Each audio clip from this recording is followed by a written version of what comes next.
Hello, guys, and welcome to another episode of your favorite podcast, Unresolved Textual Tension. It's me, your host, Maria, with my handsome bitches, Katie and William, and Gina. How we doing today, guys? Pretty good. I think we all really enjoyed this book, so it should be a good discussion. Do you want to give a disclaimer about your dogs beforehand, though? First, we're reading Harrow the 9th. We read Gideon the 9th for one of our Patreon live streams, but the audio was terrible, so we never posted it. And the reason I say that is because my audio might suck today, because I am dog sitting at my mother's house. In case you've seen me in this room before, this is my mother's office. And she has 3 doggos, one of which is a puppy. And they have never left 2 of the dogs before. And not everyone is handling it well. And currently I am the object of all affection. And I'm not paying any attention to anyone. So if you hear whining, barking because somebody walked by the front door, hissing like air being let out of a balloon, any of those, I apologize in advance because it's probably going to happen, and I'm probably just going to have to keep talking through it because otherwise this will take 4 hours to record. The one thing about having done the other one as a Patreon live stream and not having been able to post it because somebody's audio was really bad, but we don't know whose, is that unfortunately Harrow the 9th is a book that is a sequel that you cannot understand unless you have read the first book. It is so interconnected with the first book, and like the book is actively retelling part of the first book minus the main character, Gideon. And the book gives you no indication of this, really. So you really have had to just know from the previous, having read the previous book. You have to know that that's not how it happens. Right, like, and the book just does not let you in on it, really. Like, the book lets you know something is going on, but it doesn't really tell you exactly what. The way that Tamsyn Muir, the author, puts the narrative together is really ambitious, and she's actually really successful at it, too. That's what's so cool about this book. There's 2 different timelines taking place in the book. One is with Harrow in the present, and Harrow was the second main character from the first book, but not a viewpoint character, and her present timeline is told in second person, which I usually find super annoying, but I didn't in this case. In this case, I thought it actually worked really well, and I kind of ignored it very quickly. That was just like a really amazing choice. It's because what you end up finding out knowing, and we'll discuss this more later, is that it's not quite Harrow, but it's definitely not Gideon that's left in her body. And by saying and using like you as the perspective in second person, it really kind of allows her to create this like new character. It's because you do this, and then you don't, well, as in literally, she does not know her past. It's a whole new character being created because it's not quite Harrow and it's not quite Gideon. That combination of Gideon narrating Harrow gives a different narrative voice that's different and kind of unique. And so then the other more, the third person one that the first book was written on, it takes place in Harrow's sort of past, which is retelling the events of the first book, but minus Gideon, who was the main character. And again, the book doesn't really let you in on what's going on. You kind of just have to know from the original one. And that portion is more, is a smaller portion than the present timeline. But the way the 2 interact is really kind of interesting. There's like a really nice tension because you're constantly waiting for the shoe to drop on what is going on with this past timeline and how does it tie into what's happening now with Harrow. So before we jump into the plot more than that, though, because it's going to be interesting to try to go through this plot because it is very complex. And like one of my kind of complaints with the book is that the climax was not as powerful as it could be for me because like I was just almost confused as to what was going on at certain points. Since then, I've solidified my idea of what was going on and I understand, but at the time it was like a little bit stranger. But let's go through first reactions, overall reactions. So Maria. I loved this. So I started it and it felt really depressing. The first 3 chapters are incredibly rough to get through. Harrow is in a really weird mental state. She's not really like a person yet, like something profound has happened to her, and at first you think it's just Gideon's death, and then you quickly realize like no, something else is happening. But once they finally like move past that point and they leave that ship and they move to the Mithraeum, I was super on board. There is a scene where they go into this place called the River for the first time, and it was such incredible writing. It was terrifying but fascinating and funny. Like it was so good. And I started this book just really missing Gideon and being like feeling the lack of her, but I quickly fell, I think more than anyone here, which is actually odd, I think, fell in love with Harrow. I really like her as a character. I like a lot of her weird eccentricities that she has that makes her just really unique. Did you pick up on the detail of how she always describes particular bones because she's a Yes. bone witch? I thought that was such a nice touch. She uses it as like a reference to describe the world. It's so great. And like her issue with tea and biscuits. Oh my god, flavor. Mwah. I loved her so much. I love her like awkwardness, her inability. Like she feels like a nun who is actually a nun. Like she would have been perfectly happy just being a religious little nun for most of her life. And so I really like fell in love with her, and I stopped missing and looking for Gideon, which is when the book got me by like throwing a little teaser line at me in the middle of a scene, and all of a sudden you're like, oh, Gideon's there. And it was just like, and I loved the climax. Now granted, I had to listen to it a couple times, but I fucking loved it. It answered like a lot of questions, a lot of the theories I had in my head. Like this book for me was better than Gideon the Ninth, hands down. Any way you look at it. And like I will, like, should anyone disagree, Pistolas at Dawn, man, this is just a far superior, well-rounded book with such the mystery in this kept me fucking going. I know Gina and Katie, because we talked about this a little bit earlier in the week, didn't love the Canaan House flashbacks, but I fucking loved it. There was such an air of mystery and what the fuck is going on, and I had so many theories about it, what it was, and it was even better than I thought it was going to be. Excellent. Loved. It might be one of my favorite books we've read for this podcast ever. Gina, you're up. Well, I'm actually going to start. I'll get into the description in a minute, but Maria, so I was thinking about it more, and I know originally I said that the Canaan House scene seemed like non-necessary, but I think it actually was probably pretty important, because otherwise, like when you get to that point where everyone's there, you're like, where did this come from? But those scenes actually set it up a little bit. It's just, I think it probably could have been done better. But overall, I'm still going to disagree with you. I like Gideon more. Oh, where is your pistola? Okay, so you guys got to keep in mind, I'm not coming from a literary master's degree background here. I'm a reader who likes to read. From the things that I like to read in books that I'm reading for fun, Gideon has more of it. Harrow has like the more intrigue and mystery, like what you were saying, Maria. I don't love mystery books. Like, a little bit of mystery to hold the plot together is great. But the jumping around and everything like that, it was a little bit harder for me to flow into. So I still like Gideon more. Fair enough. I will argue that objectively, like, regardless of personal preference, it is the better book, but I can completely understand why you would like it better. Overall, I think it was really, really well done. The river scene is probably the best scene. I think that this author struggles with writing climaxes, though, because it has, as Maria said, you had to listen to it a couple times, which is weird for you to have to do. Me, the same issue that I had with Gideon, of that we got to the last couple chapters and I had no idea what was going on, and I kept going back and I still had no idea what was going on. Like, the same kind of issues with this book, of just the climaxes. You have like so much build up to everything, and then the climax is just like, it seems like it happens within a minute of like the real time of like the story progression. I wonder if it's because we listened to the audiobook, because Shelby, one of our readers, or one of our patrons. Shout out, Shelby. Shout out, Shelby. She said she had to like literally pick up the book for this one because it's hard. The problem for me, and one of the reasons that makes it hard, is the narrator just talks fucking fast. Like, I could only go up to 1.2. I thought of that, and I actually had borrowed a copy from my local library, and I did read through it, and I still had so much issue. I listened to it, I knew the high levels of what happened, and I read through it, I was still looking at it like I had to call you right afterwards, and I thought I knew what happened at that point, and then you were like, no, that's not what happened. I'm like, your story makes so much more sense now.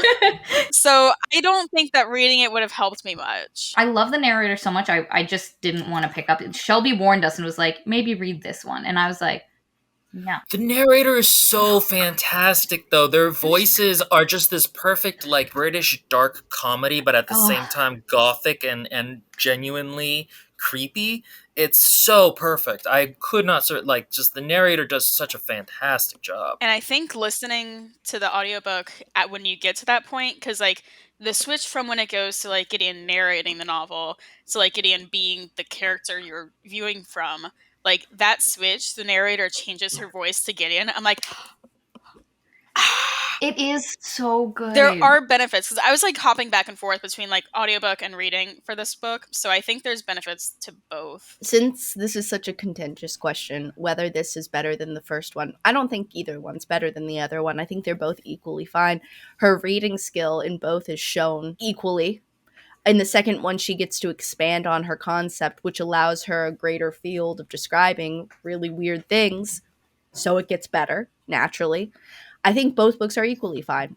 What's more impressive is the plot line. She really opens up the plot line in the second book into this really gigantic universe that's almost like it's on the scale of a video game or an anime or like it. But what I mean by on a scale, I mean like the intense drama going on between all these godlike characters and like this interdimensional stuff. It's so conceptually difficult to picture that it almost comes off like an art piece rather than just like most other literature, or like not most other literature, but it comes off like almost like this, like almost as if you should be watching it rather than reading it. I talk about this in particular in the climax that they were discussing before about how it was confusing. My problem is I was also in a grocery store buying groceries when I listened to the climax. So I kept like being like, I need pickles. This book goes by so fast that in the time it went me going, oh, I need pickles. Pickles are in the different aisle. I'd missed 5 actions. And then I don't know that I would have listened to this part of the story in a grocery store. I was just hooked. I couldn't put it down. I finished this like 2.5. I was like I finished it before Will, which is very rare. Will generally always finishes the books before me. No, I gobbled. You guys know how much I've loved the Kushiel series, and like I had to put this down because I needed to read Kushiel in time, and I resented that. It's for me, it flowed so easily and so quickly. I have to clarify something. I did not find the ending confusing. It was just very fast, and it went by really quick, and I had to listen to it a couple times. Yeah, it should have been like 5 chapters instead of 30 paragraphs. It reminds me of those, like Katie's saying, those movie scenes where like it's kind of hard to follow the action, except for me, it wasn't the action. It was these tiny dialogue things that were just being dropped hella casually that you really had to pay attention to. My issue was that the world building was kind of unclear in the background, and so the motivations were like a little unclear and what weight was going on, but we should probably talk about that more as we get closer to it. Will, you didn't say what you like You about didn't it. say what you'd like. I really loved this book. I thought it was really good. Again, this is a super ambitious idea, and I think Muir really hits it out of the park. I don't know that I would say... I would say that it's a better book than Gideon, but then Gideon is also just more straightforward, and that in itself has a certain amount of strength to it. Gideon is a funner book. Yeah, Gideon is a funner book. This one is like kind of doing more... It's doing a different thing. One of my complaints that is lost to the live stream for all time is that I felt like Gideon at a certain point became a very hollow character to me. Like I couldn't quite, she didn't have enough interiority. And in that book, Harrow was so much more vivid to me than Gideon. And in this book, I felt like Harrow actually became less clear to me than she was in Gideon's point of view. Despite her being a less hollow character than Gideon in this book, I felt like she had a lot more interiority, and her interactions with teacher gave her some more personality. But it's like a weird thing where like I feel like the author is better at writing characters who aren't viewpoint characters than she is viewpoint characters. But for me, that didn't bother me as much this time because I was just kind of along for the ride. Do you think that's a purposefully done thing, or do you think it's a flaw? I think in this one, it could be construed as like her trying to write it in a certain way. But I think especially in Gideon the Ninth, the first book, it kind of holds the whole book back a little bit. I understand why you're asking that, Katie, because like in this book in particular, like you could argue, well, Harrow is more unclear to herself, so like it makes sense that it would be a little bit more of a murky character. However, while you can say that that's a good benefit to the writing style, I think it's like an accidental coincidence that makes it okay in this book. I don't think it's really intentionally done. Yeah, I think that's actually a really good point in terms of, but I think that's always good for writers to realize their flaws and make them work within the narrative they're trying to tell. But with that said, Maria, 20 minutes into this video, let's start with the plot. Okay, so this story opens with Harrow in like a hospital room, not having a good time of it. Like, she is not doing well, and it's really disorienting because... Oh, we should actually explain what happened at the end of Gideon. The purpose of Gideon, and we're going to talk about scope, and Katie already mentioned that this book has a much bigger scope.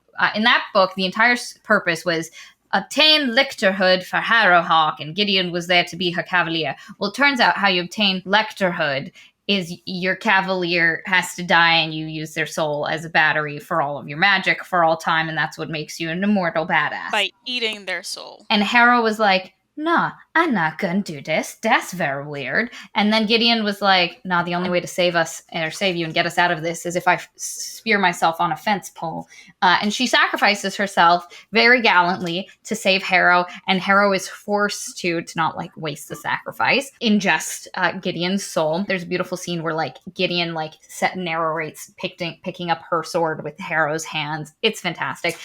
It hits Harrow real hard. At the end of the book, she wakes up, she's on a ship with God, who's a character you hear about the entire book and you never expect you're gonna meet. And then it's just a dude. And he's like, yeah, that sucked. We couldn't find her body. What a world. God is very, the necromancer prime. He's a very mild-mannered god. He's so funny. But anyway, he's like, do you choose to be one of my lictors, one of my fingers and fists, or gestures and fists, whatever the heck that was.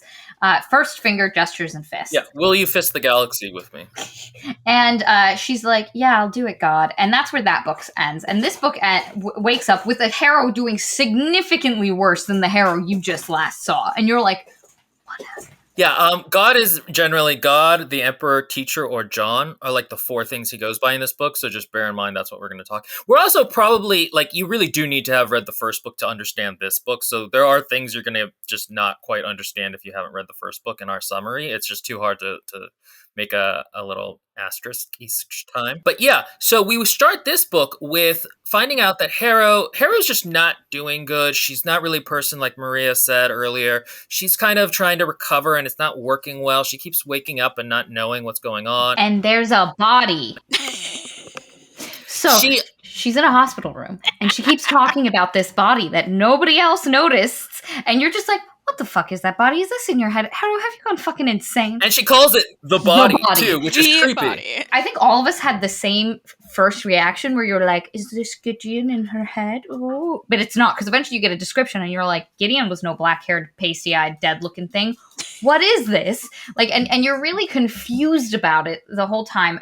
But God is coming in and talking to her. People are trying. Ianthe is popping in and out, and eventually, like, God comes in and is like, Harrow, it's been long enough. I can't. I wish I could wait longer, but I can't. We need to do some shit. So you're just going to have to fix this, Buttercup. And Ianthe comes to her and is... No, I was going to say Ianthe is the other person who was able to be a lictor at the end of the first book. And Ianthe is like, she's a great character because the thing about it was in that book, there were two twins, Ianthe and Corona. But Corona was the really pretty, like, one who, like, was more around. Ianthe was just kind of, like, drawling. Like, the author really likes certain archetypes of characters, and Ianthe is her, like, drawling, lazy kind of... I suppose. But she actually was a more powerful necromancer, and she ended up becoming a lictor at the end of the book. She lost an arm, which becomes a plot point here, but actually is not really important to the summary. She basically goes and says, okay, Harrow, you gave me 20 letters because I did a boon for you. I did a favor, and now you're in my debt. And she gives Harrow one of the letters, and they're basically letters Harrow wrote to herself, telling her, like, okay, don't do this, don't do that, you need to do this. This was one of my first problems with the book, which is that it's never really...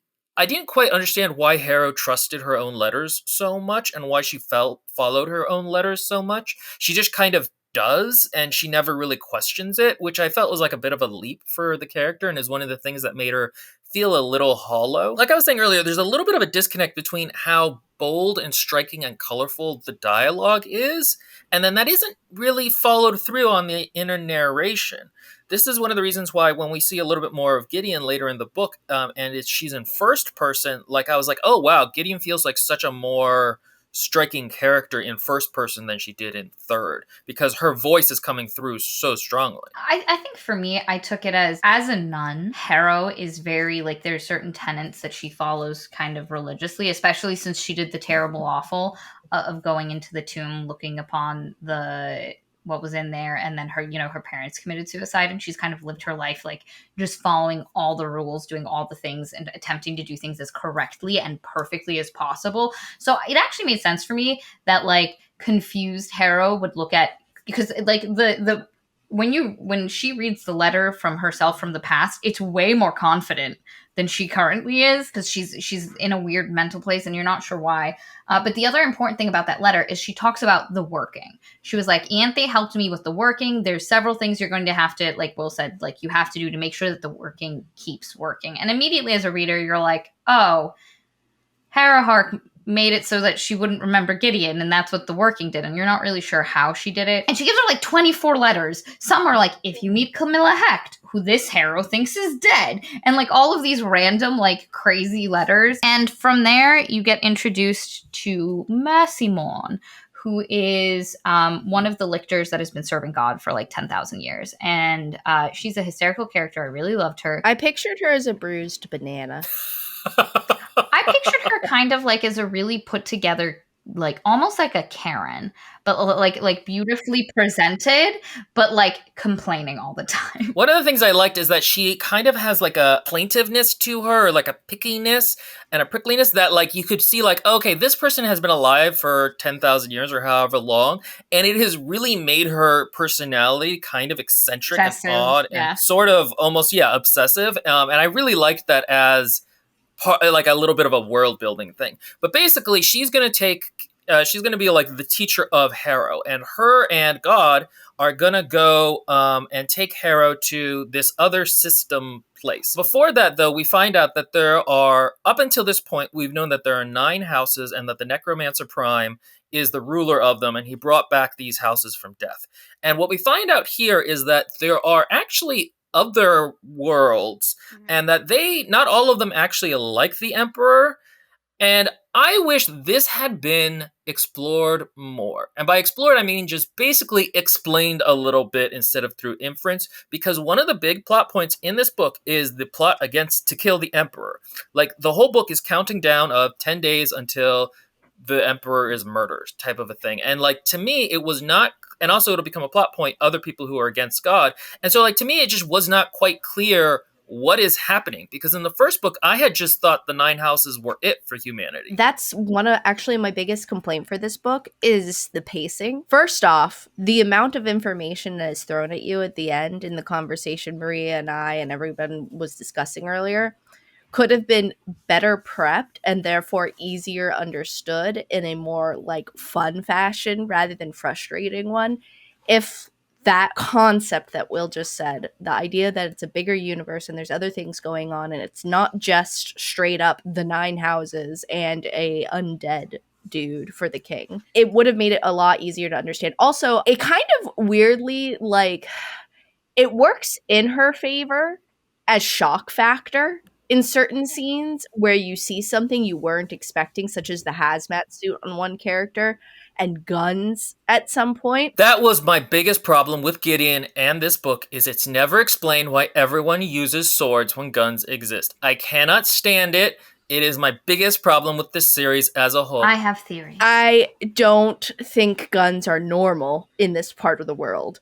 But they could have been. They had all of the old Earth technology. I have a theory. Let Katie finish, and I will explain. All I am saying is that I think the author, and I understand why I would too, likes those shock moments where she reveals these other parts of what exists in her world.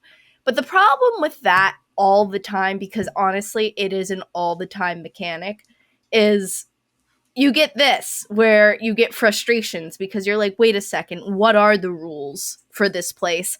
It's also the concept that it is a much bigger universe. Like, we've been hinted at, even towards the beginning, that there's a whole other part of, like, existence where, like, there's, like, a different, like, there's no 9 houses. There might be, like, other cities. It sounds like there's a rebellion force we'll talk about later. And so it's like, okay, so this is a lot larger. So what do all of the things that our people are worried about have to do in the bigger scheme of what everybody else should be worried about, i.e., or e.g., the resurrection beasts? And are they only, which we'll discuss later, I'm just saying as a hypothetical, are they only attacking the 9 houses? How dangerous are they to everyone The else? setting of the first book was very constrained to the 9th house, which is basically like a hermit house. Almost nobody's there. The 9th house, and then the first house, which is like, there's like 13 people there, and is also constrained. And then in this book, we get a glimpse of it on this aircraft carrier ship, essentially. And then we're constrained to like 5 characters for the majority of the book. And I just found that frustrating. I understand the strength and the atmosphere she gets from constraining the viewpoint somewhat, because it does help with that gothic atmosphere of like, we're not quite sure what's going on. But then when those motivations suddenly become very important towards the end, you don't quite have the pillars to sustain the drama. And it's funny because I'm mostly going to be complaining throughout this review, but I do want to just state I loved this book. I thought it was so good. So I have some theories as far as Yeah, explain the swords, because this is important. So in the first book, we had a whole conversation about the sunglasses, the aviator sunglasses, as well as like the showers and just like random pops of modern, like very our world artifacts. And so the idea is because like he resurrected the world, so something happened and our world ended as it was known. And there was a resurrection. So my theory is, because throughout this book, there's this discussion of this terrible, awful thing that happened that God needed to resurrect everyone from. And there's also a casual mention of bombs at some point. So my theory is that guns and bombs and a war destroyed the worlds. That's what fucked them up.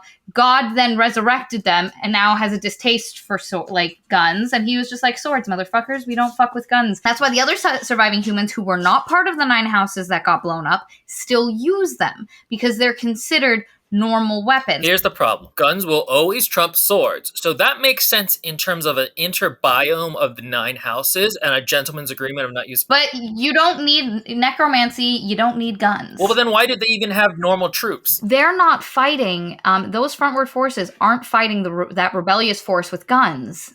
They're fighting God's wars, and they're defending. God is the only one. Nobody else in the 9 houses knows that there's a rebellious force that was led by Commander Wake.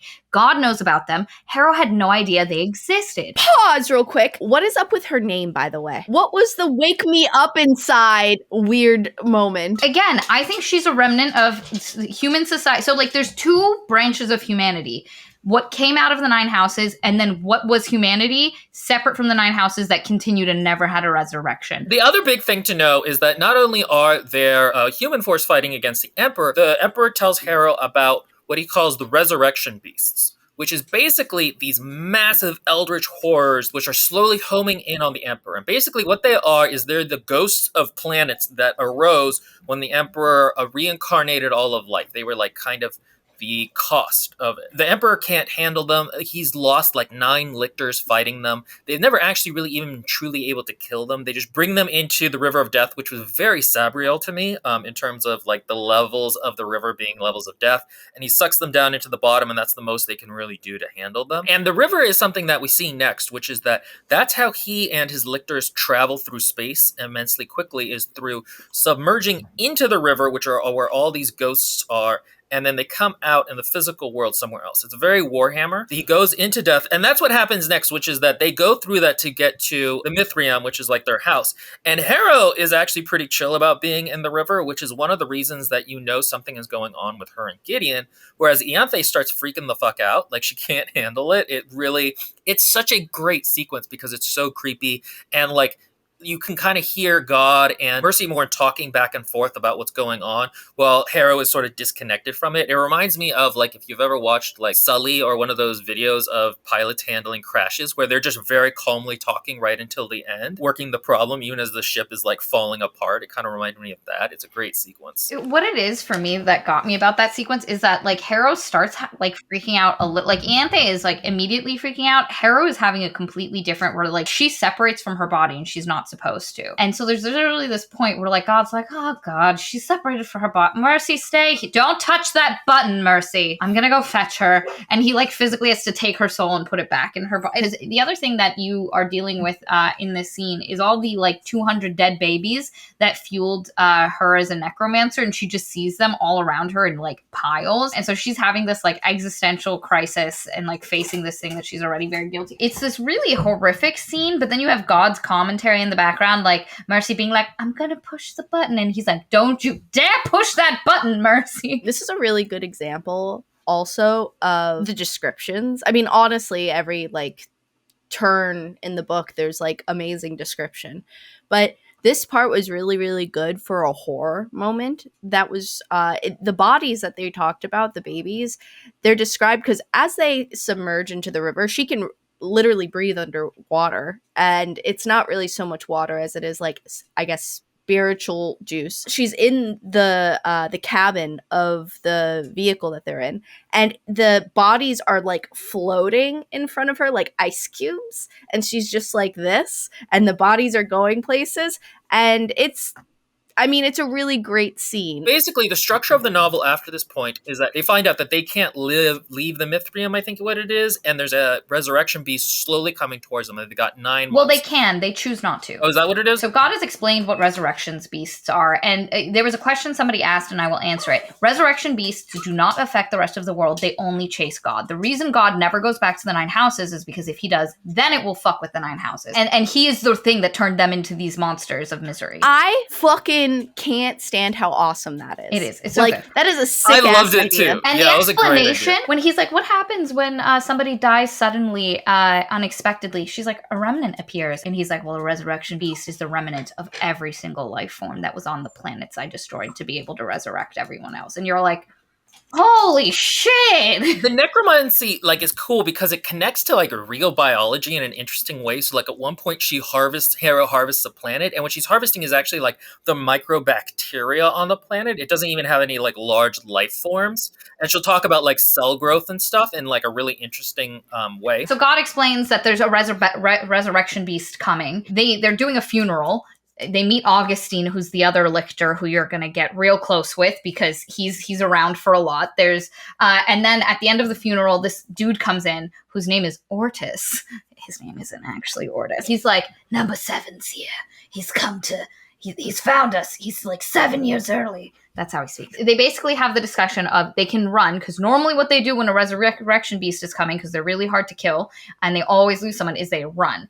And they don't have enough time now because he's literally like 10 months out. So they're like, we can choose to run or we can choose to stay. So they decide they're going to train up Harrow and Ianthe as much as possible. And they're just going to try take this guy out when he comes for them and drag him down to the asshole with teeth of the river.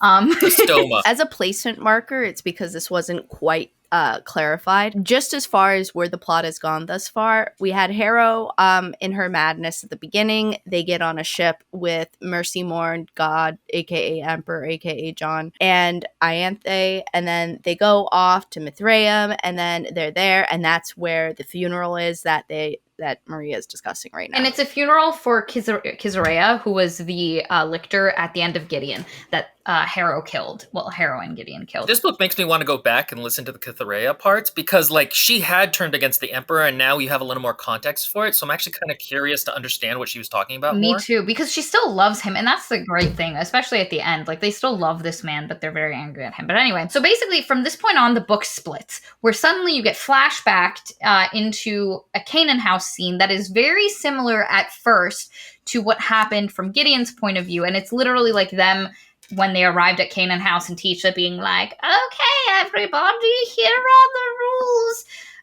to follow. Beware the sleeper. And you're like, did we replace the other creepy thing that was hiding in the bowels of Canaan House with the sleeper? Like, what is this? And you're like, is this just how she took it? But that has its own whole plot line.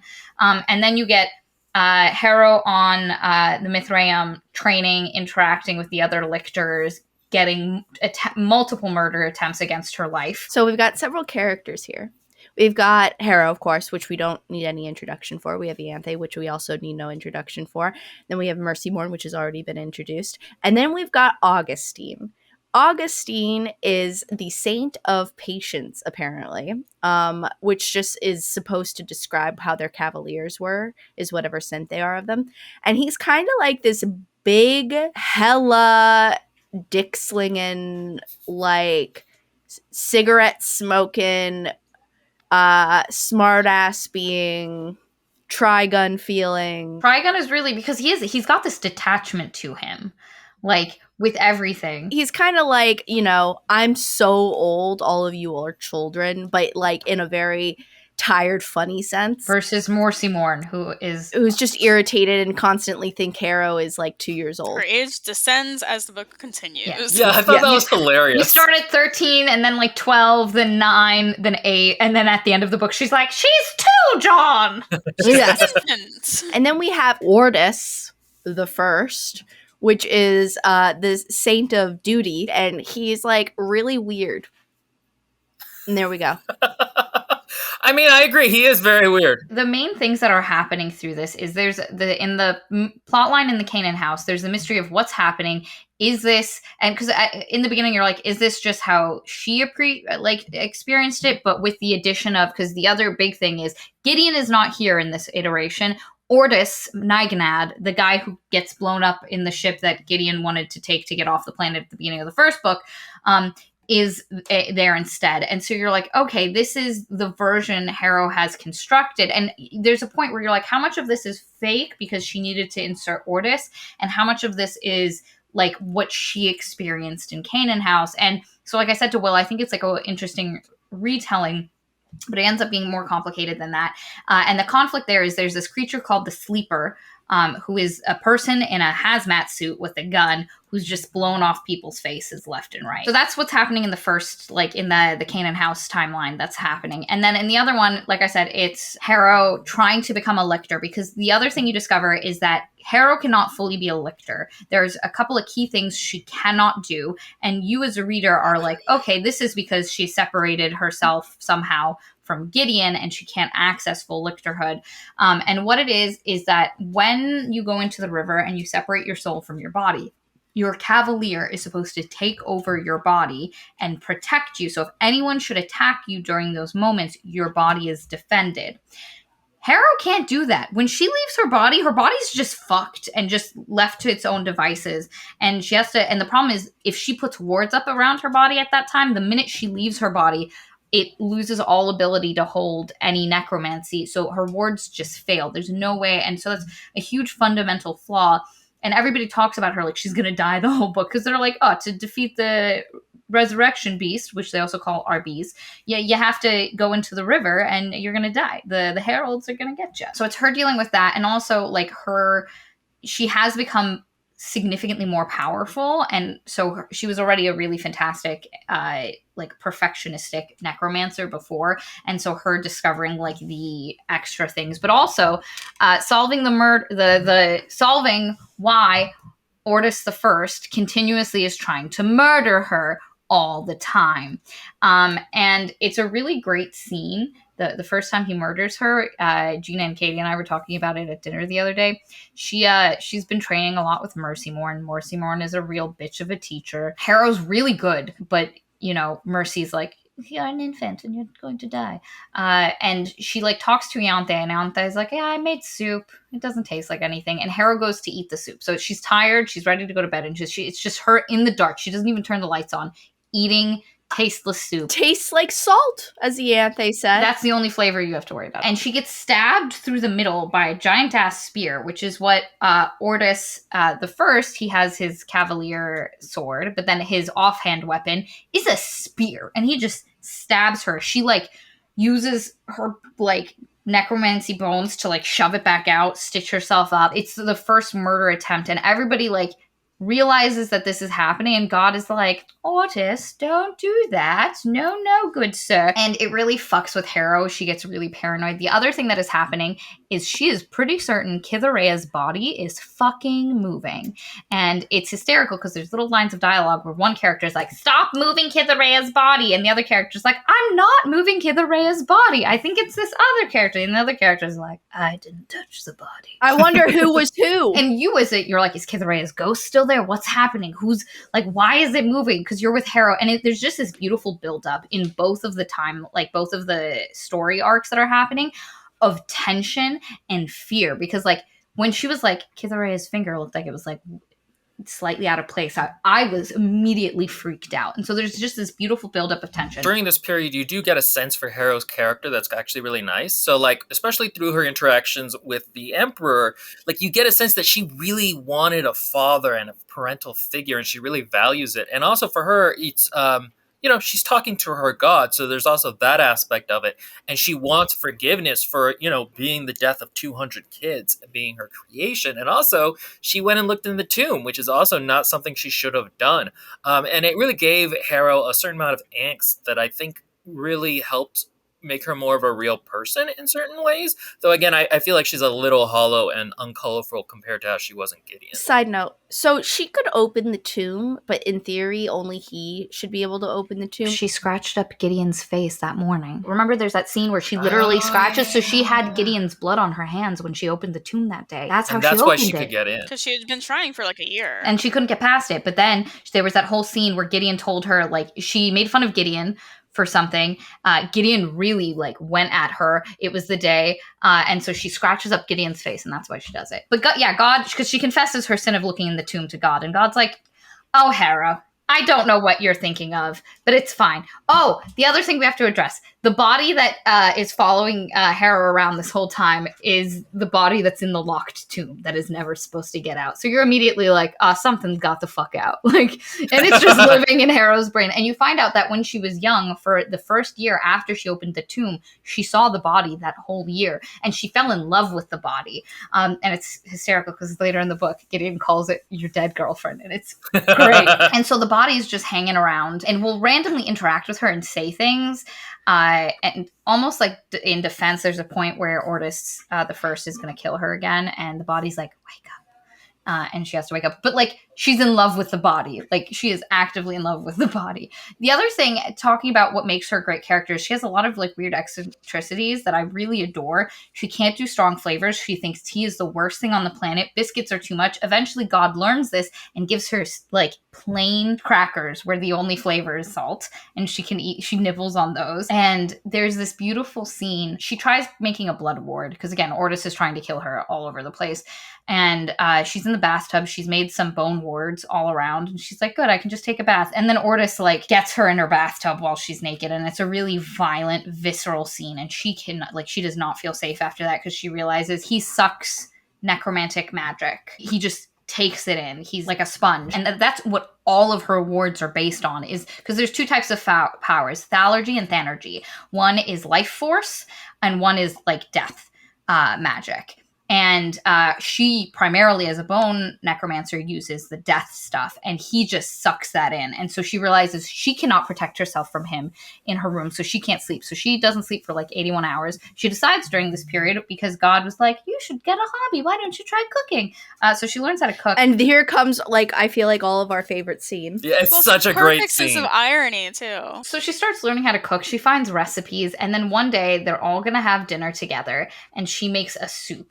It takes a long time. She lets it simmer down for ages, but she's she's been awake for 81 hours. She's working on very little.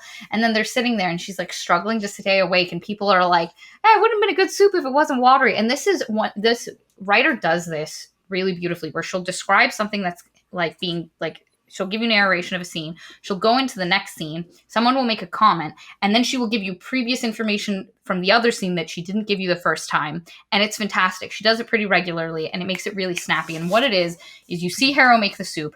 She gives everyone the soup. They're sitting down to eat it. And then somebody makes a comment that it's like kind of tasteless and watery. And then it cuts to Harrow being like, yeah, she freaked out at the end once it was ready and she just threw a bunch of water in for no reason. And it's such a beautiful character moment of her being like, I don't know what to do, and just throwing all this water in.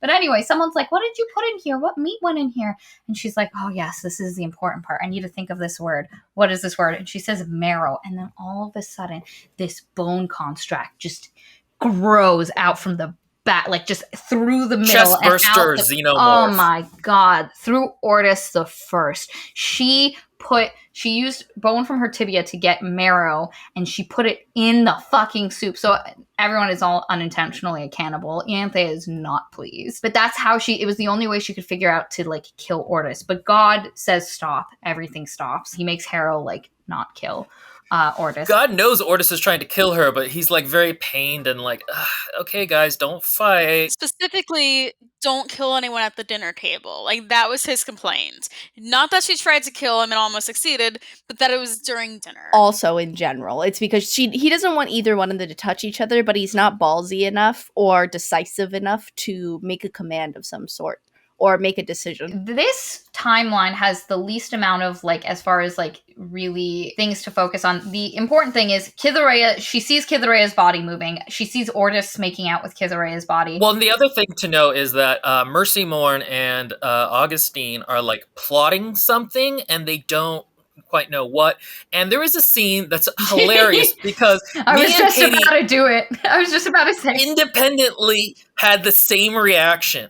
So there is a scene that happens where I texted Maria, I went, ew, guess which scene I'm at? And I immediately knew. And then later, when Katie got to that scene, she texted Maria, ew, and then sent her a visual aid. But basically, to get there, the Augustine is going to go ahead and let Harrow try to kill Ortis, and to distract God so that she can do this, he and Mercy Morn do the ugly with God in a threesome. And, like, I don't know why, but it's so gross. I love it. It is really gross. I love it It is too. really And gross. Ianthe, because like how Augustine gets involved is Harrow calls in a favor from Ianthe. Ianthe is like, I'll help you. You gave me my arm back. Again, you don't need to know about the arm. Pointless. But she now feels she owes Harrow something. And Augustine basically tells him, when the signal happens, you'll know when to fuck off and go get Ortis. And then Harrow's like, what's the signal? And she's sitting there a lot of the time, like, I hope. And also she's drinking, and she doesn't drink. So she's like drunk.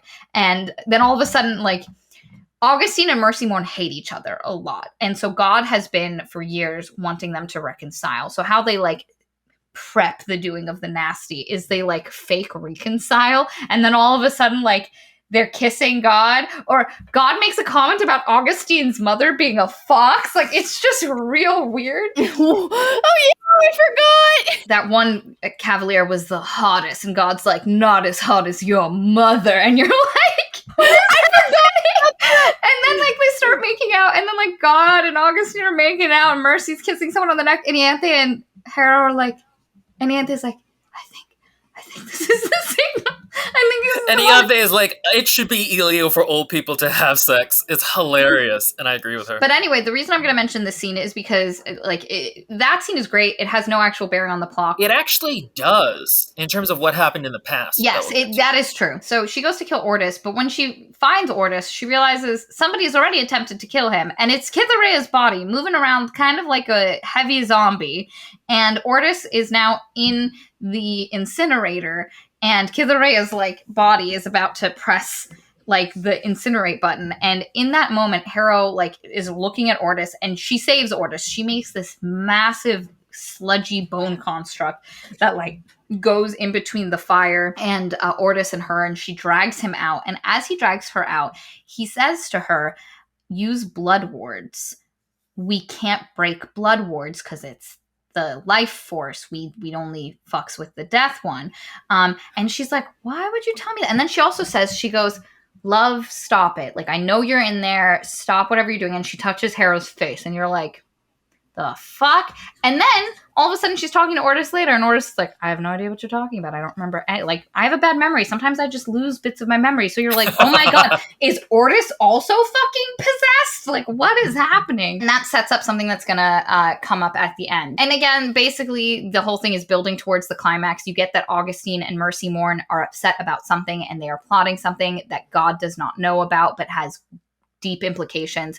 Back in the Canaan House timeline, what you're discovering is that everyone who died in the Gideon book is alive in Harrow's version of what happens at Canaan House, and everyone who was alive dies very quickly with little interaction in this version. And what you find out, and it's amazing and so well done, is that these are the actual remnant spirits of those people, and that's why she can interact with them, because she literally calls them into this like vision of the past that she has structured. Well, what happens is that she has to go under into the river when the resurrection beast comes, and she starts replaying another memory or another version of events where she went into the cohort completely separate from the Canaan House or stuff. where Gideon was the necromancer and she was the cavalier. And it's cool because Abigail, who was a minor character in the first book and has proved to be a complete bamf in this version, as she keeps trying to reconnect these memories and reconstruct them, Abigail keeps meeting her in them and going, no, this isn't how it happened.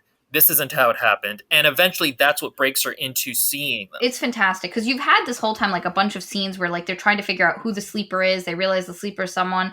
And what happens is the other characters realize that they're remnants in Harrow's weird delusion that she's having before Harrow does.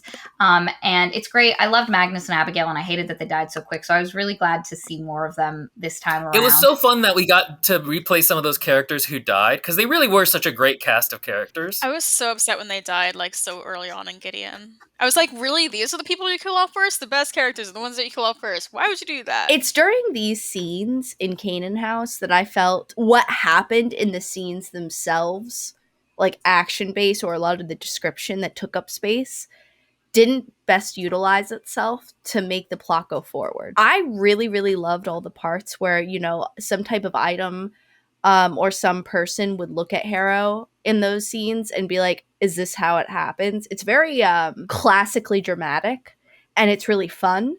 But it's so walking through those scenes sometimes is like walking through a bog. I think it depends on the person, because Will and I were talking, and I preferred this storyline. Like, I was way more invested like in the mystery of Canaan House, and I gobbled up every scene.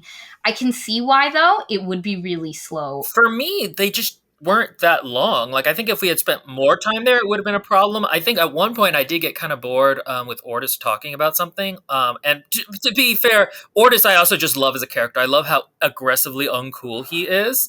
In a book of like cool, badass like necromancers, he's just kind of like frail and like, oh, all the time. And then he has a moment at the end that's very cool. But yeah, for me, they just passed very quickly, so I didn't mind them too much. They did pass quickly in like comparison to the other scenes in it. But they left no good impact on me. I love them. I was so there for the mystery. It's because I was like, who is the sleeper? Because I very quickly, there's a point where the sleeper has red hair, and you're like, oh my God, it's Gideon. And then you're like, no, this isn't Gideon. There's something else is happening. And the answer of that, and also like there's this whole mystery, and there's these moments where, because something that comes up in this book that I haven't touched on is Harrow thinks she's insane. She spent a year of her young life with the body following her before it stopped showing up. And there's this moment at the beginning of the flashbacks to Canaan House where she's talking to Ortis about going to Canaan House, and she's like, I'm insane. I need you to kind of like check me, because this thing happens where she'll read something, and what she reads is not what's actually written there. And she's reading these, like, it's all about someone is writing to someone about eggs being bad and being really fucking pissed. But then when somebody reads them, it'll be like a recipe for pot roast or something. And Ortis checks it for her. And so there was this weird, like, I was really invested in what eggs, what is this? What is the connection there? And all these tiny little hints and all the differences between what happened the first time and the second time were really exciting for me. And especially because you very quickly move away completely, where you're like, you're in a completely different, nothing of what happened previously in Canaan House is what's happening now. The mystery of who the body is and what was going on with Harrow connects to what's happening in the real Emperor world. So I think Maria probably has the best grasp of who the players were, because I just got confused as to who was what. So go ahead and, because I'm sure if people have read this, they're also slightly confused. So you go ahead and break down what was going on in terms of Harrow and the Emperor, and then we'll discuss. because it is really confusing. Something that happens before this that I just need to mention. She finds Calamity's Sextus. Camilla finds her while she's off killing a planet, and Camilla's like, yo, I need you to look to see if he's in this half a skull. And she finds him in a pocket little universe he's made for himself in the river. And it's during this point, like, and she meets with him and talks to him, and he's like, yeah, I guess, like, I can be brought back eventually, like, chill. But something is, like, chasing her, so she has to leave really quick. And it's during this part where the narration is like, and you didn't even realize he saw me. And you're like, oh, fuck, it's Gideon. It's been Gideon all along. But anyway, that's important because you very quickly, like, after that thing that Will was talking about, where there was all the different scenarios, like, is it a ball where, like, who's going to marry, like, Ianthe or a Coronabeth, and then, like, all these different, or is it she joined the cohort, and Abigail being like, this isn't how it happened. What's happening in Canaan House is she has built her own little pocket universe in the river to replay her memories from Canaan House. So she has created the parameters, but something else starts fucking with them. The weather starts getting really cold, and the rules of the house start changing from what Harrow originally set up when she did her working and what's happening. And Abigail figures it out. She figures out that the sleeper is somehow affecting what is happening in Harrow's world. And there's literally a point where she's like, did you touch something? Did you interact with someone? What is, the sleeper is kind of possessing you and fucking with this world. What did you touch? And there's a tiny scene earlier where the sleeper is in a tomb. And when you see the tomb, there's a sword in it, and it's Gideon's sword. And you're like, oh, perhaps this is the connection. Oh, also, Ortis, the Ortis in her head is the actual Ortis's remnant. And he kind of knew before everyone else that he was in a weird, like, replaying of history that Harrow made for himself. But he was just such a good bro that he just went along with it. I love Ortis. Ortis is the best. Team Ortis. We should also say that essentially what the great working that Harrow talks about is basically she had Ianthe, and sort of by herself, she lobotomized herself so that she could not remember Gideon. Because what happens is that over time, Gideon's soul and hers would merge, or she would basically eat Gideon's soul. But if she can't remember Gideon, that process can't happen. And so she basically lobotomized herself. And that's why she can't do a lot of the stuff that Cavaliers need to do, because she actually can't connect to her Cavalier. You get the scene where basically all the characters are like, okay, she remembers Gideon. Like, after she has all those flashbacks to weird things that didn't happen, she remembers who Gideon is. She has this beautiful period of mourning, and you're like, yes, we've ripped the Band-Aid off where we know Gideon was in existence. And Abigail is trying to figure out who the sleeper is, and they're going to have a showdown. And the sleeper is this, like, red-haired woman who you've never met before, but who Harrow recognizes from a portrait in Camilla Hecht's ship. So when Camilla came and showed her Calamity's skull, she went into her spaceship, and there was a portrait of this red-haired woman, and Camilla is working with the rebellious group. And Camilla basically tells her, I work for that group that's trying to kill the Eden Rising, whatever. Blood of Eden. I work for Blood of Eden. I'm not here for the Emperor anymore, but I know you are, so, do you. And so you realize that this person has to do with the Blood of Eden. And she talks about during this battle sequence, which is absolutely fantastic, how she hates necromancers. She's been blowing their faces off with guns and bombs and whatever, sometimes with her fists. And she's really powerful. And Abigail's like, she's fucking with, like, what's happening in this realm. And what ends up happening is Ortis, my fucking man. This is the best scene in the entire book. So Ortis, this entire book, and, like, apparently his entire life, has been writing poetry about this guy named Matthias Nonius, who was the best cavalier, the best fighter the ninth house ever produced. He's literally a mythological figure. And he loves, Ortis is biggest fan. And he starts saying some of the poetry, and Abigail is doing, because Abigail is a spiritual necromancer, so she can summon spirits. So Abigail is doing her thing. He starts saying this poetry. There's a beautiful part where he realizes that Harrow has been listening to his bad poetry. Well, not bad poetry, but has been listening to his poetry the whole time, because he loses the ability to speak at one point, and she has to fill in. And, like, he looks at her like, you are actually paying attention. And it's great. But they summon the spirit of Matthias Nonius. And it's amazing because the conflict goes from being this really bloody, like, they're obviously losing battle, to suddenly following the pattern of the Noniad, where, like, Suddenly she just has no guns. Like, the gun doesn't work anymore. Everybody has to, she's fighting with a baton. Matthias keeps going like, why am I talking in verse? Why am I talking in pentameter? Like, what is happening? And it's because Ordis is now controlling the parameters of this fight. And it's fantastic. They end up, like, expelling Commander Wake from this, like, little bubble universe. But they're still not sure, like, because Abigail says to her, I'm not sure what the actual connection was, like, how she followed you, how she got into you. But then Abigail and Magnus and everybody poofs off into the river because they're done now and they have to leave this thing so that, because Harrow's supposed to go back to her body. Also, meanwhile, this entire time, Gideon has been in control of Harrow's body. And then while all of this is happening, this climax, like Maria said, Gideon is in control of Harrow's body and the reincarnation beast is there. And the thing about the reincarnation beast is that, like, it's an eldritch horror. So she's not even fighting the resurrection beast. She's fighting, like, the little, like, weird tick flies. They are described as people-shaped, walking crab-legged, but where their arms and legs are, it looked as if it had been put through a shredder and then weaved back together into meaty tentacles. And then they were also like bees. Yeah, it depends on the person. Different people see them different ways. And so then at that point, Gideon meets Ianthe and they go to see the Emperor, who's been holed up this whole time. And this is where we get, like, 3 or 4 part confrontation that I'm going to let Maria explain because I got confused as to who was who and what was going on. Okay, so first off, before they get to the Emperor, they see Mercy Morn, who looks at Gideon, because at this point, Gideon is now in control of Hera's body. And Ianthe realizes it's Gideon because her eye color has changed. It's now Gideon's gold eyes. And so Plus, Ianthe Gideon doesn't exactly act like Harrow. Yeah, so Ianthe is like, oh, it's you. And there's a beautiful, I won't go into it, but there's a beautiful conversation of them being like, well, Harrow doesn't love you, and we get along, and Gideon being like, she doesn't love me either. She doesn't love either of us. She loves a dead girl. And it's great. Anyway, they find Mercy Morn, and Mercy Morn looks at her and is like, those eyes, that's really fucking weird. But then she kind of gets mad. And then Augustine sees Gideon's eyes and is really fucking mad. And you're like, well, that's what's up with that. What's up with why are Gideon's eyes suddenly so important? And basically, they get to God, and there's this huge confrontation, and there's 2 important threads that happens. There's a discussion of something that God's done in the past, and something that Mercy Morn and Augustine did in the past. And here's what they are. Augustine and Mercy Morn have had suspicions for a very long time that God perfected lectorhood where you didn't have to kill your cavalier, but he never told them. Their theory is that Alecto, and there's been this character mentioned randomly, very on-off. They call her Annabelle Lee, A-L, or A.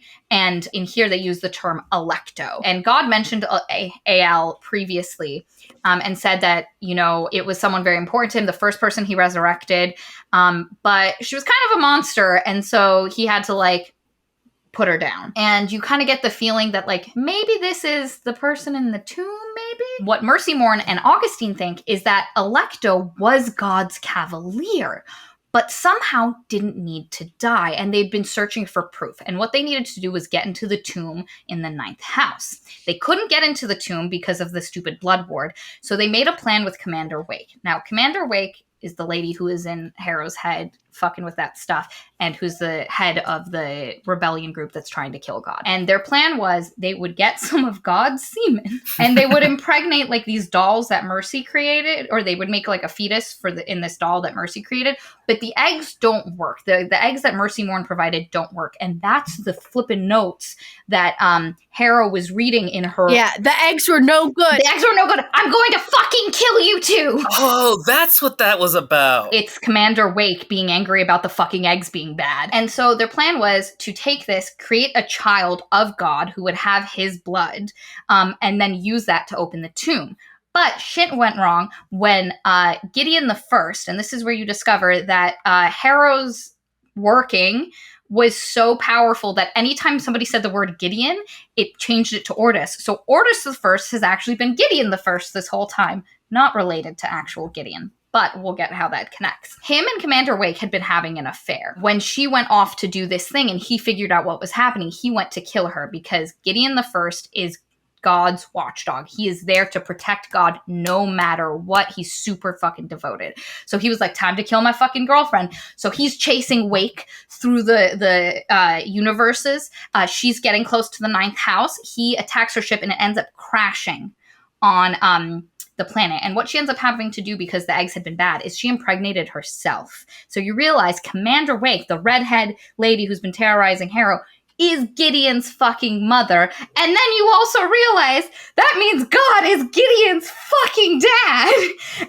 And what happened is, when she crashes, she's screaming a name, which is Gideon, because she's angry because he fucked with her plans. And they're like, oh, we'll name the baby Gideon. And that's how... And also, Gideon the First thought the baby was his initially. Which is why he didn't kill Gideon, right? Because he didn't realize she was God's child. Well, no, he never actually gets to the planet. Like, he never got to the Oh, ninth house. okay. He saw them explode, and he thought things were done. And so they found, this woman and a baby, and they named the baby Gideon at the ninth house. And this woman also happened to have this really giant sword, and which is the sword they eventually gave Gideon. That is also how Wake got into Harrow.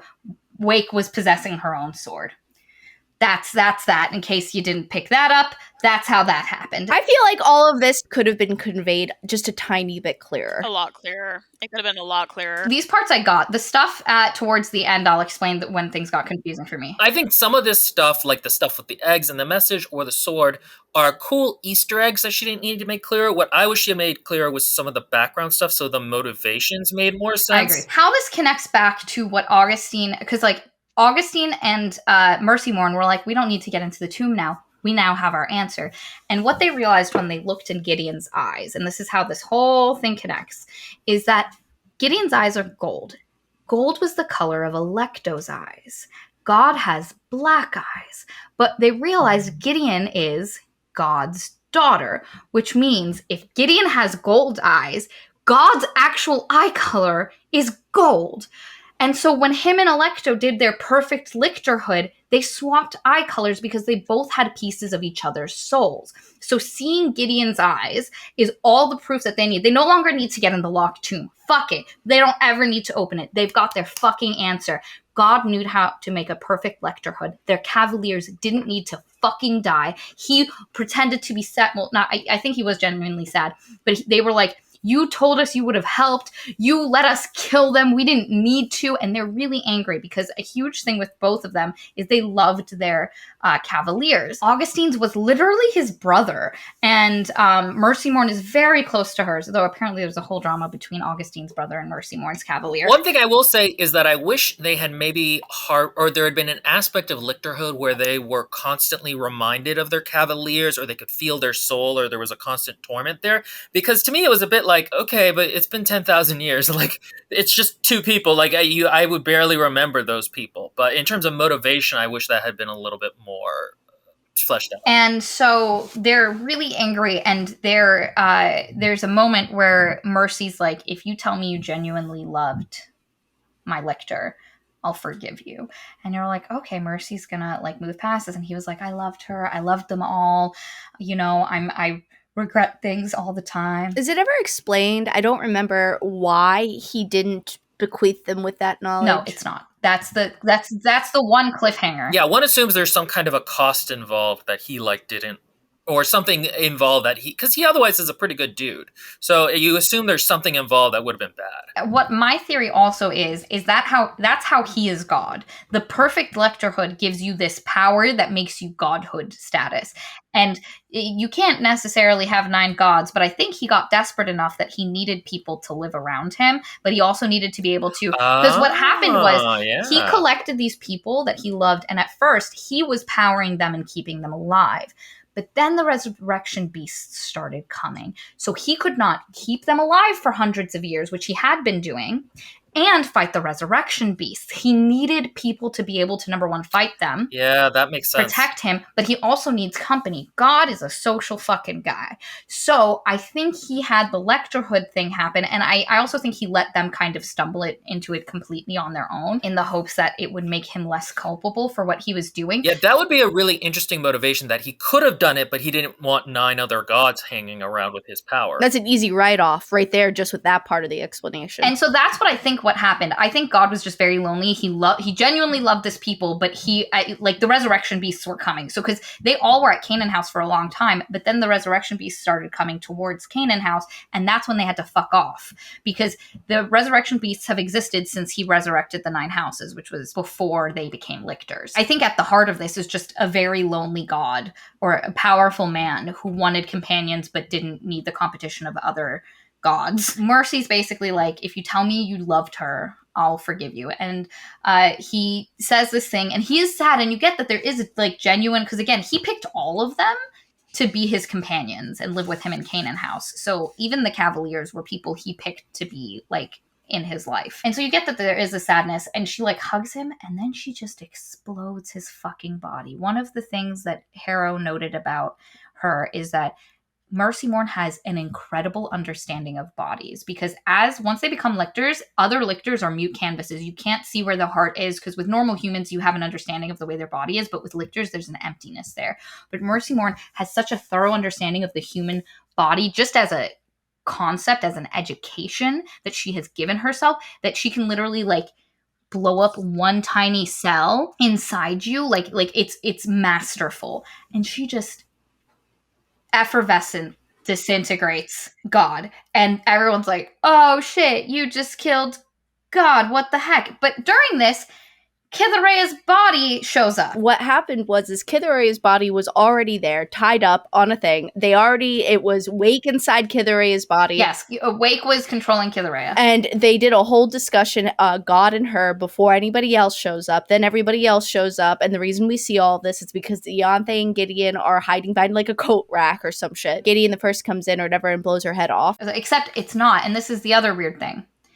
It's not Gideon the First. It's Pyrrha de Vey, who is Gideon the First's cavalier. Because what happens is that Gideon the First is in the river dealing with the resurrection beast while all the rest of this drama is happening. But he also dies. So Matthias Nonius and the other... Oh, that's what happens. At the end of the Canaan House scene, when they're like, we have to go deal with this thing, Matthias Nonius is like, there is a giant beast being battled, and there is someone fighting against it. I will go help him. So Matthias Nonius literally goes and helps Gideon the First, who everybody's abandoned him. Augustine fucked off. Mercy Morn fucked off. It's literally Gideon the First just in the river, like fighting this thing. Matthias Nonius goes in, helps him, but Gideon the First dies, like genuinely dies, which is how Pyrrha... Are you sure? Yeah, Pyrrha says it. She goes, it literally says he died. Oh, okay. Yes, Pyrrha takes over his body. And what you realize is all those weird moments where like Gideon the First was like making out with Kithurea's body, and then that part where Ortis or / Gideon told Harrow, like, use blood wards, we can't break them.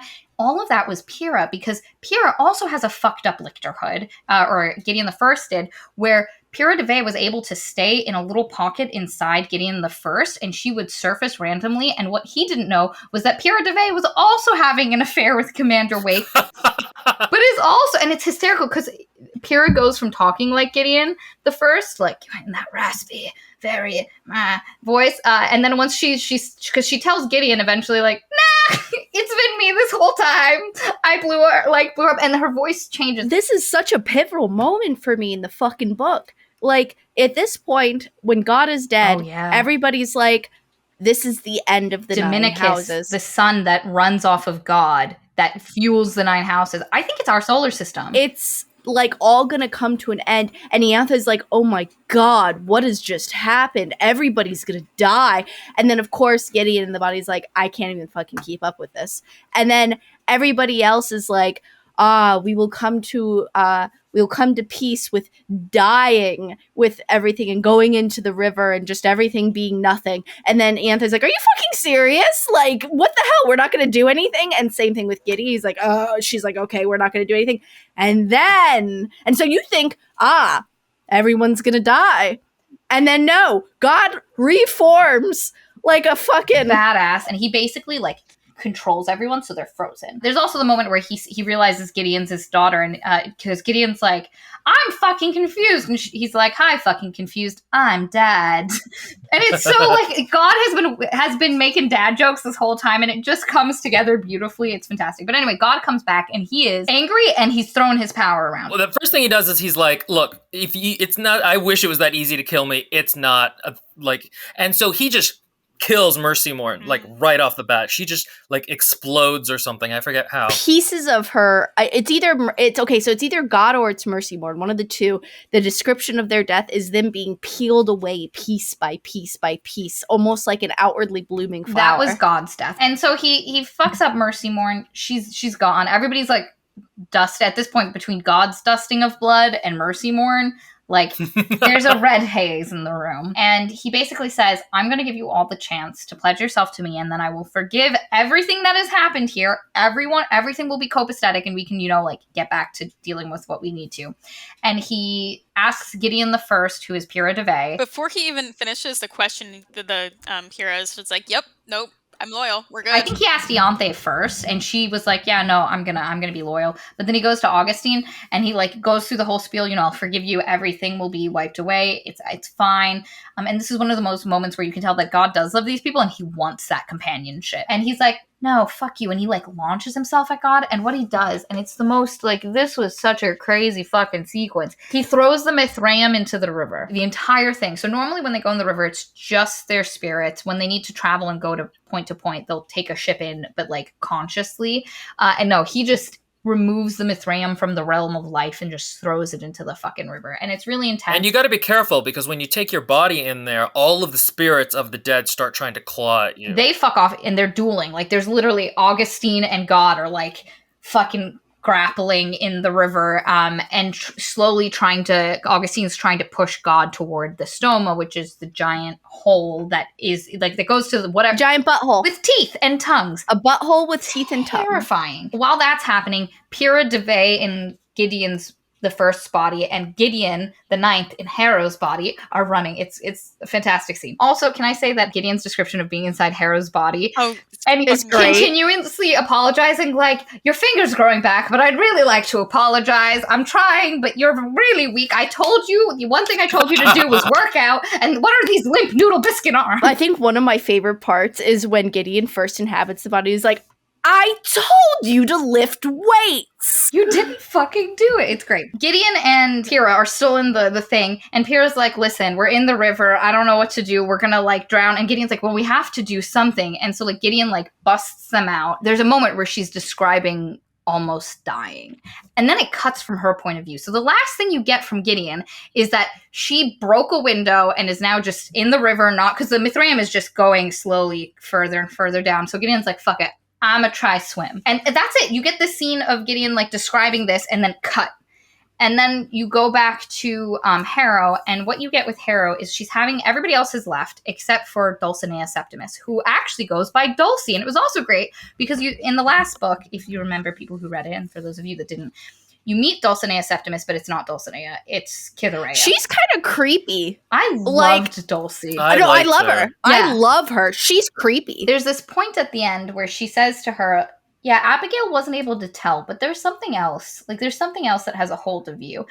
And Harrow's like, man, that's weird. And I have two theories about this. It's either Dulcinea can tell that Gideon is inhabiting and puppeting Harrow's body, or she knows that the body is there. I thought it was the body. I thought it was Gideon. The thing is, it could go either way. I read it. I listened to it multiple times. It's really hard to tell. But anyway, the thing that you discover is that Alecto, like I said, Alecto, who is God's cavalier, is the body that's in the tomb, which means the person that has been following Harrow around real sneakily has been Alecto this whole time. This is what really confused me, because essentially she's being haunted by two different women. So at times, I kind of couldn't figure out if they were the same person or not. But what Maria explained to me, or we were talking about, is that no, you can tell sometimes they're different people. And in this case, Dulcinea could tell that, okay, no, Wake is gone. And so the body, Alecto, is what's left. The last thing that Gideon sees, and it's a beautiful closing scene. So she's in the river, she's trying to swim, and she sees swimming towards them the fucking body, and she was like, it's your fucking goddamn dead girlfriend coming to take you from me at last. And it's just a great scene.